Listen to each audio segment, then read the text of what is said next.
Bienvenidos al Discipulado Nueva Vida en Cristo número 1. Yo soy tu hermano Junior Malca y el día de hoy estudiaremos el paso número 9. La lección de hoy se titula Mi Iglesia y vamos a ver qué es la iglesia universal y qué es la iglesia local. Pero antes veamos algunas preguntas de conocimiento previo. Responde verdadero o falso. ¿La iglesia es un edificio material? ¿La iglesia es la comunidad de todos los creyentes? ¿Puedo dejar de congregarme siempre y cuando siga leyendo la Biblia en mi casa y escuche programas cristianos por radio o televisión? No olvides que en la descripción está el enlace para el test de este paso. Además, suscríbete a este canal. De esta forma podemos alcanzar a más creyentes.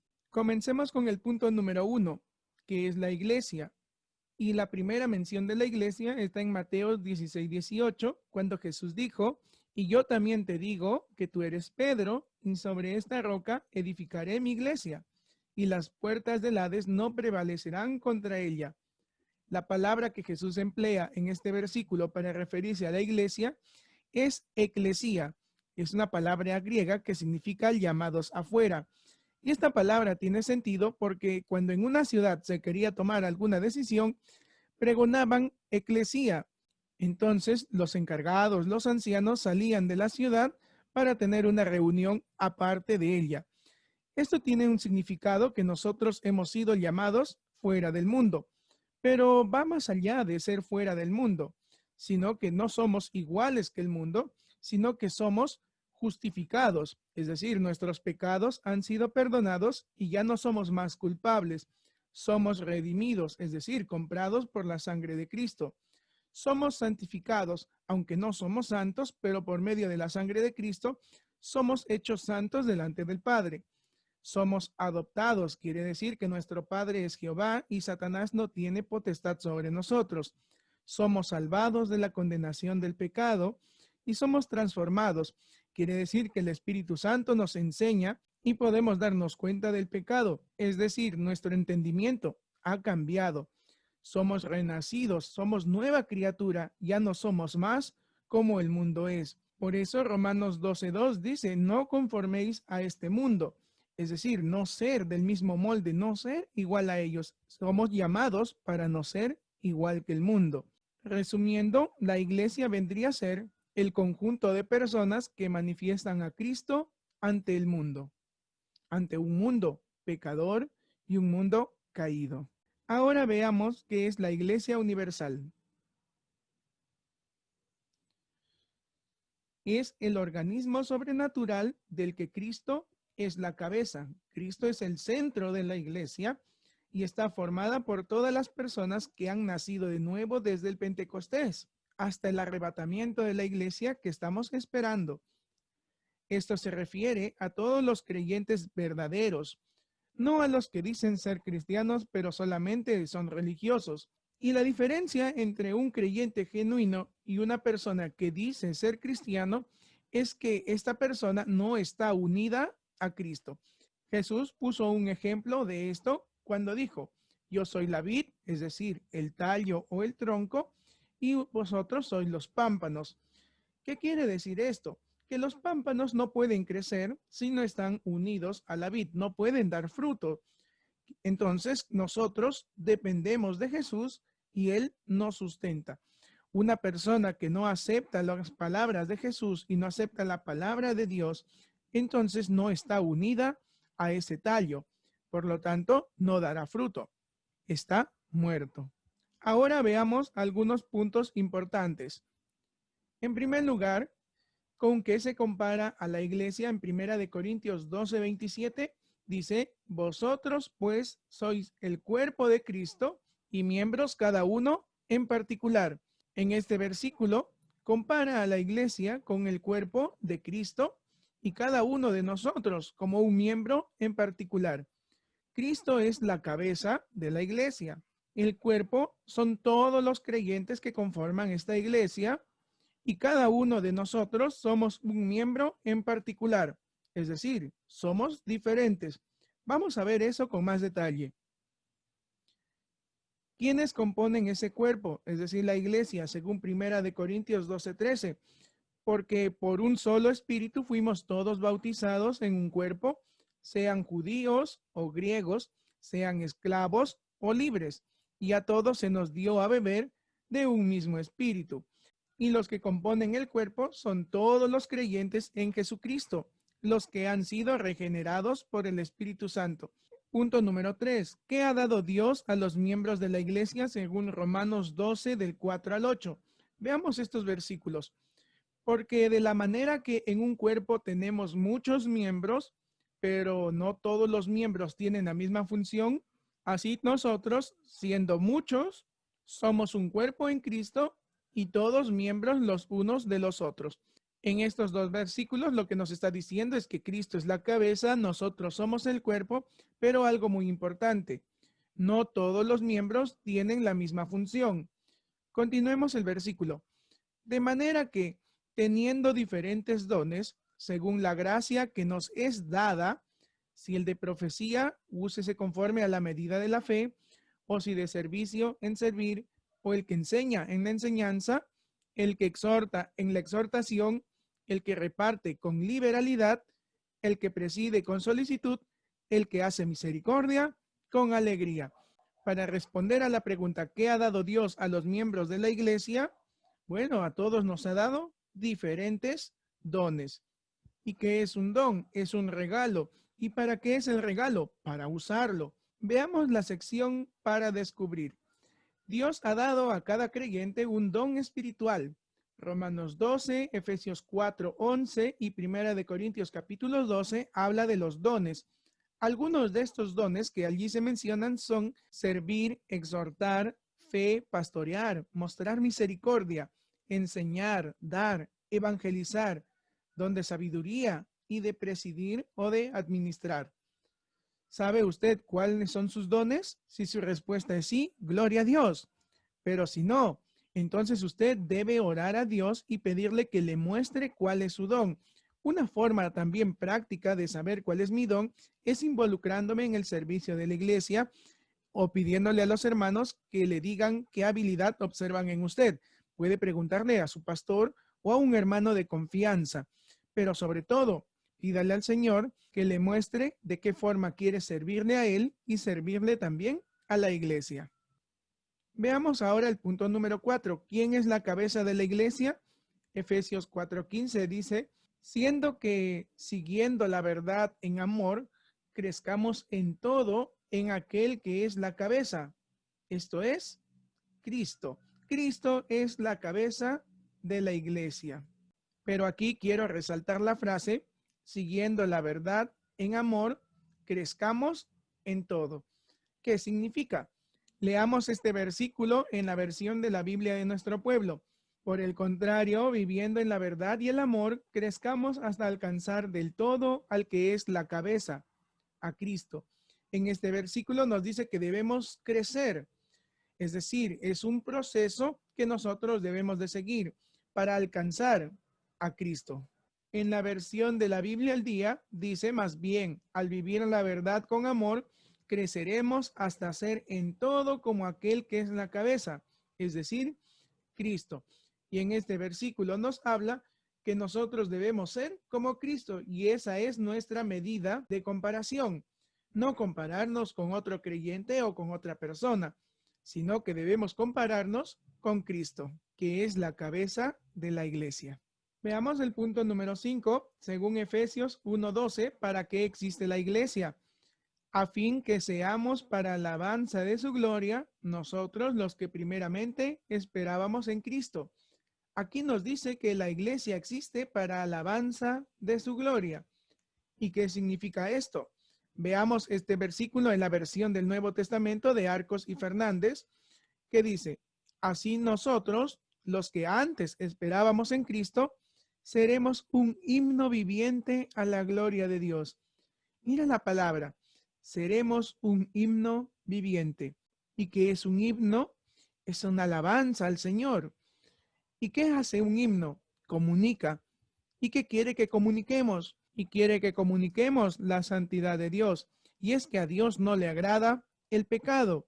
También que comuniquemos la misericordia de Dios, su gracia, que comuniquemos que Jesucristo murió en la cruz por nuestros pecados y esa es provisión de Dios. Además, debemos comunicar la justicia de Dios y que Dios no tomará por inocente al culpable y habrá juicio. En resumida, ¿qué quiere que comuniquemos? Que comuniquemos las buenas nuevas, el Evangelio de salvación, y eso será motivo de estudio del siguiente paso. Y no solo debemos comunicar las buenas nuevas, sino que también debemos reflejarlo en nuestra vida. Esto es muy importante. Recuerda lo que decía la palabra de Dios, que debemos ser no solamente oidores, sino hacedores de la palabra. Punto número 6. ¿Cuál es la misión de la iglesia según Mateo 28 del 18 al 20? Vamos a leer estos versículos.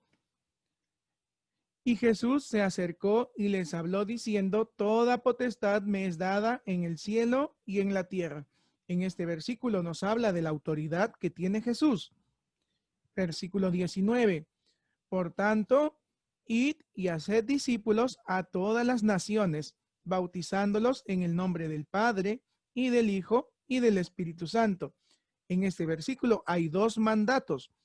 Uno de ellos es id y hacer discípulos y el otro bautizar. Seguimos, versículo 20, enseñándoles que guarden todas las cosas que os he mandado, y he aquí yo estoy con vosotros todos los días hasta el fin del mundo. Amén. Y el último mandato es que debemos enseñar. ¿Qué significa hacer discípulos? Significa evangelizar, compartir las palabras de Dios, las buenas nuevas de salvación, compartir que las personas han pecado y que ese pecado les separa de Dios y la separación de Dios trae consigo condenación, muerte eterna. Pero la dádiva de Dios, el regalo de Dios por medio del sacrificio de Jesucristo puede darle vida eterna y reconciliarle con Dios. Además, también dice que tenemos que bautizar, es decir, formar parte de una comunidad. Estudiaremos qué es el bautizo más adelante.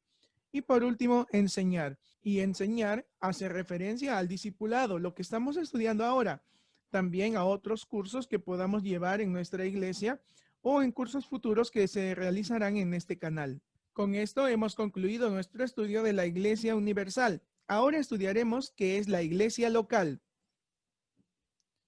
Y la iglesia local es un grupo de personas nacidas de nuevo y organizadas. ¿Y por qué motivo se han agrupado? Bueno, se han agrupado porque desean glorificar a Dios, edificarse mutuamente, proclamar también el Evangelio. Leamos Hebreos 10, 24 y 25. Y considerémonos unos a otros para estimularnos al amor y a las buenas obras, no dejando de congregarnos como algunos tienen por costumbre, sino exhortándonos, y tanto más cuando veis que aquel día se acerca. ¿Qué quiere decir la frase estimularnos al amor y a las buenas obras? Esta frase significa que nosotros debemos incitar, provocar, animar, ayudar a vivir en el amor de Dios y en buenas obras. ¿Y cómo lo haremos? Por ejemplo, hermano, te ayudo en oración. Estás animándole. O también, hermano, quiero compartir contigo este pasaje. Estás provocando en él el deseo de compartir, de oír la palabra de Dios. Ahora respondamos una pregunta. ¿Enseña la Biblia que el creyente debe ser parte de una iglesia local? ¿Qué opinas? ¿Sí o no? No sé cómo hayas respondido a esta pregunta. Tal vez hayas respondido que sí o que no. Pero dejemos que sea Dios quien responda a esta pregunta. Y en su palabra nos dice, no dejando de congregarnos, sino exhortémonos. Por lo tanto, la Biblia enseña que sí debemos congregarnos en una iglesia. Ahora veamos la sección para pensar. Haga una lista de los pretextos que algunos hermanos siempre dan para no asistir al templo. Yo he pensado en algunos pretextos, por ejemplo, las malas experiencias, es decir, vio pecado en la iglesia y ya no quiere ir a la iglesia. O puede ser por vergüenza, puede ser que haya cometido un pecado o también por resentimiento. Alguien pecó o lo lastimó a él. ¿Te parecen razones válidas para no asistir a la iglesia? ¿Cuál es la verdadera razón por la que algunos hermanos no van al templo? Leamos Hebreos 10:25. no dejando de congregarnos como algunos tienen por costumbre, sino exhortándonos, y tanto más cuando veis que aquel día se acerca.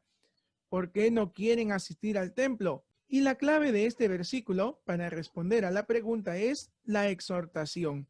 No quieren asistir al templo porque no quieren ser exhortados.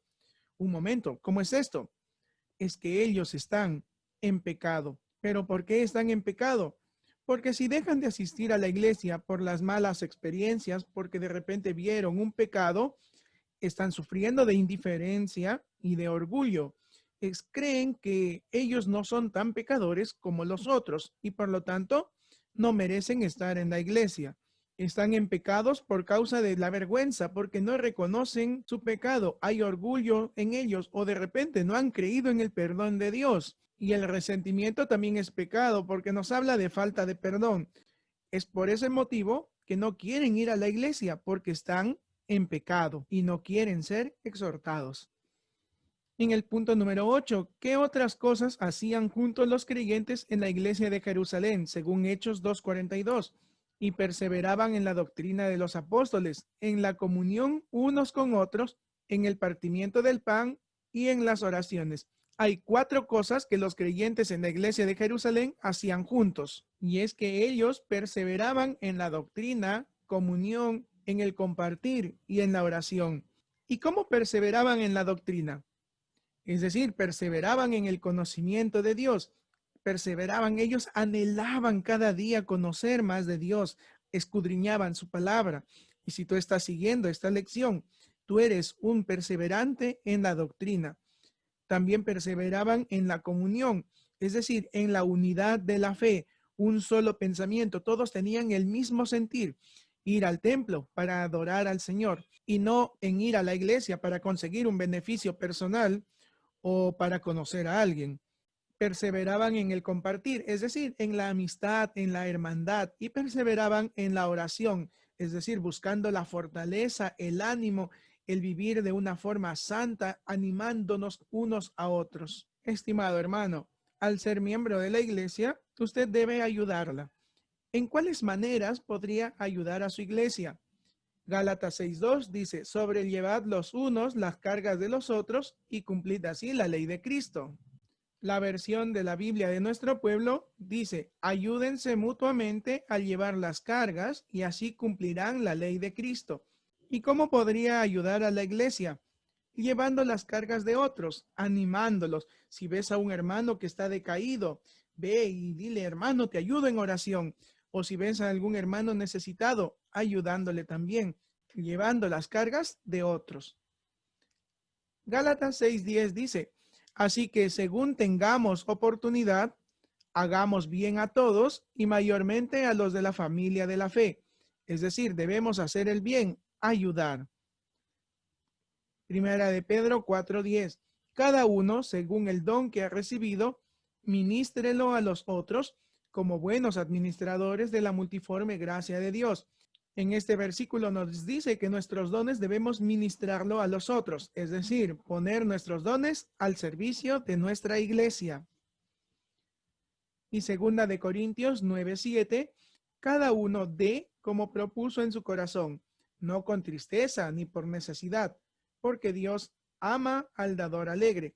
Y ayudamos a la iglesia con nuestros aportes, con nuestros diezmos y ofrendas. Y eso es un tema de controversia y lo estudiaremos más adelante. Mi estimado hermano, y te animo a que no dejes de aportar a tu iglesia. De esta forma se sostienen los ministerios y ayudamos a que la palabra de Dios llegue a los oídos de muchas personas. En Primera de Timoteo, capítulo 3, versículos 1 al 7, nos dice lo siguiente. Palabra fiel. Si alguno anhela obispado, buena obra desea. Y en este versículo vamos a centrarnos en esta frase. Si alguno anhela obispado, buena obra desea. ¿Qué es el obispado? Es un cargo o función, es decir, un liderazgo. Y aquí nos dice que el liderazgo es algo que debemos desear. Y en los siguientes versículos nos muestra una lista de los requisitos de aquel que desea líder. Algunos de ellos, que sea marido de una sola mujer, que sea hospedador, apto para enseñar, no codicioso, que gobierne bien su casa, de buen testimonio. Hay una gran lista ahí. Además, debemos saber que los líderes son puestos por el Señor. Si bien el liderazgo es algo que uno desea, pero este deseo no es un deseo de sobresalir o de brillar o ser el primer lugar, sino que este deseo es simplemente el deseo de servir. Y uno puede servir de diferentes áreas, no solamente el enseñar, podemos servir de diferentes funciones. Podemos estar en la limpieza de la iglesia, podemos estar en el evangelismo, en el discipulado, podemos estar en la alabanza o en la enseñanza de niños. Tito capítulo 1, versículos 5 y 9. Por esta causa te dejé en Creta, para que corrigieses lo deficiente y establecieses ancianos en cada ciudad, así como yo te mandé. Y también da una lista de los requisitos que debe ser esta persona, este líder. Y lo más importante en este versículo es la responsabilidad que le da al liderazgo, el de corregir lo deficiente. Y es que ser líder también tiene una gran responsabilidad. Debemos corregir lo deficiente. ¿Y cómo podemos corregir lo deficiente si no cumplimos los requisitos que él pide? Ahora usted se preguntará, esta lista es demasiado grande, ¿cómo lo cumpliré? Bueno, lo cumpliremos porque el Espíritu Santo está en nosotros y nos ayuda. Y si un líder ha sido puesto por el Señor también le dará la fortaleza por medio del Espíritu Santo para cumplir todos estos requisitos. Y aunque usted no piensa ser líder todavía, cada cristiano debe aspirar a tener las características mencionadas en estos versículos. Ya que los líderes son puestos por el Señor, ¿cuál debe ser la actitud correcta hacia ellos? Primera de Tesalonicenses 5 del 12 al 13 dice, os rogamos, hermanos, que reconozcáis a los que trabajan entre vosotros y os presiden en el Señor y os amonestan, y que los tengáis en mucha estima y amor por causa de su obra. Tened paz entre vosotros. En este versículo nos anima a que debemos reconocer la labor de los líderes y también estimarlos, aunque nos amonestan, pero nos amonestan en amor y en el Señor. Hebreos 13:17 dice, obedeced a vuestros pastores y sujetaos a ellos, porque ellos velan por vuestras almas, como quienes han de dar cuenta, para que lo hagan con alegría y no quejándose, porque esto no os es provechoso. Y en esta palabra nos dice que debemos obedecer y sujetarnos a nuestros líderes, a nuestros pastores, porque ellos velan por nosotros. Además, ellos dicen que van a dar cuenta también por nosotros. Es la responsabilidad de un líder. Y aquí hay muy importante, obediencia, que significa hacer caso, pero uno puede hacer caso alegre, triste y molesto. Y es que a veces la corrección duele o puede molestarnos, pero esta corrección es importante y debemos hacerlo con sujeción. Esto quiere decir con sumisión, aceptando, porque me están corrigiendo de acuerdo a la palabra de Dios. Debemos obedecer a nuestros pastores o a nuestros líderes. Claro que tampoco nuestra obediencia debe ser ciega, sino que el Señor nos ha dado el Espíritu Santo para entender también lo que nos están diciendo. Debemos ver que lo que nos están diciendo está conforme a la palabra de Dios y no conforme al pensamiento de un hombre. ¿Cuál es la responsabilidad de la iglesia con sus miembros según Gálatas 6 del 1 al 2?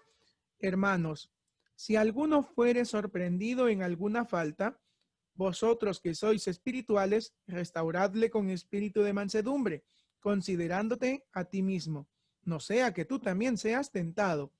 Sobrellevad los unos las cargas de los otros y cumplid así la ley de Cristo. En este versículo nos está hablando de cómo debemos actuar frente a un hermano que ha pecado. Y esta es nuestra responsabilidad. Debemos restaurar al que pecó y ayudarle. Pero ¿cómo debemos hacerlo? ¿Con qué actitud debemos hacerlo? Bueno, debemos hacerlo, dice, considerándome a mí mismo.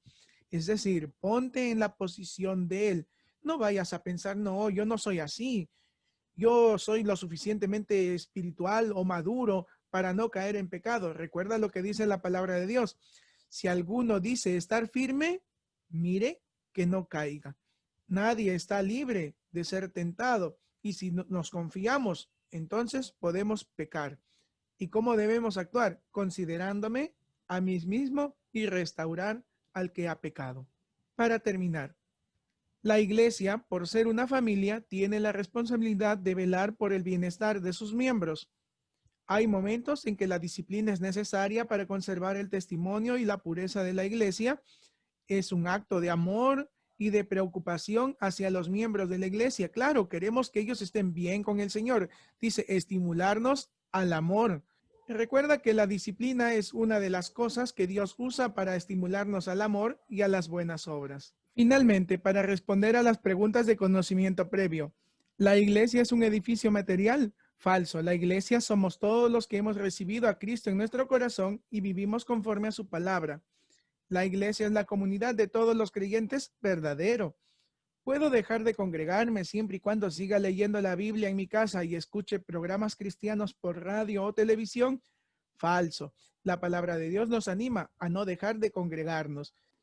Finalmente, para crecer, no olvides memorizar. El versículo de esta semana es Hebreos 10 del 24 al 25. Además, lee Romanos capítulo del 1 al 4. Un capítulo 2 veces. Es decir, 2 días seguidos debes leer el mismo capítulo. Además, esta semana ora a Dios para que te muestre los dones que te ha dado, para que los pongas en práctica en tu iglesia local. Gracias por seguir esta lección. Que Dios te bendiga. No olvides suscribirte a este canal. De esta forma podemos alcanzar a más creyentes. Activa la campanita de notificaciones para que no te pierdas la próxima lección. Regálame un like si te ha gustado esta lección y escribe en los comentarios si estas lecciones están siendo de bendición para tu vida. Hasta la próxima lección.